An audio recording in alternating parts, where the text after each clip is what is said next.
Fat and muscle. Hey, this is Jimmy and thanks for checking out this video. In my last video I described why diets don't work. But there is one other very important reason why dieting alone is not good enough for anyone who really wants to lose weight. There are two main types of fat: intramuscular fat and subcutaneous fat. Have you ever known someone who can seemingly eat whatever they want and not gain weight? Well, it may appear that way, but that's not quite true. Let's say an Olympian decides they've had enough of their workout routines. They're going to take it easy and eat Oreos every day. 6 months go by. Not only have they not gotten bigger, but they actually lost weight. Forward another 6 months, and finally, the Olympian begins to pack on the pounds and develop fatter builds. So what exactly happened?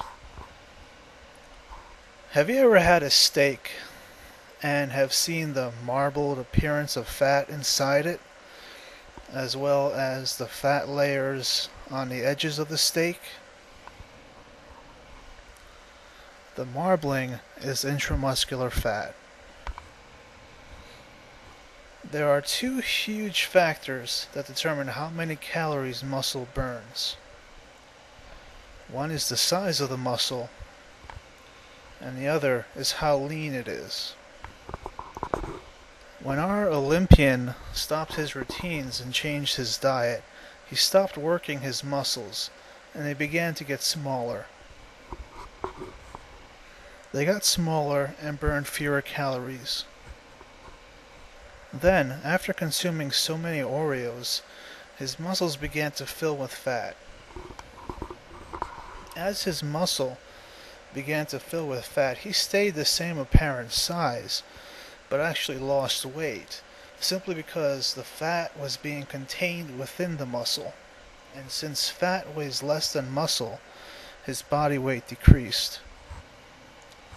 However, his fat percentage increased. This is called being over fat instead of overweight. After more time passed, his muscles couldn't contain any more fat, and they started forming under the skin on top of the muscle. This is the subcutaneous fat that is readily visible and that everyone jokes about. Now this is important, so listen carefully. Let's say an obese person starts to exercise. They weigh themselves. They cut down on fatty foods and do aerobic exercise every day for a few weeks. They get back on the scales and are shocked to see that they gained a few pounds. So what happened? When you start to exercise, it may be a while before you have any visible results or favorable scale readings. Because just like when you first started to gain fat in your muscle before you started to show it, you start to burn the fat in your muscle before you start to burn the fat under your skin. As the intramuscular fat begins to be replaced by muscle, your appearance doesn't dramatically change.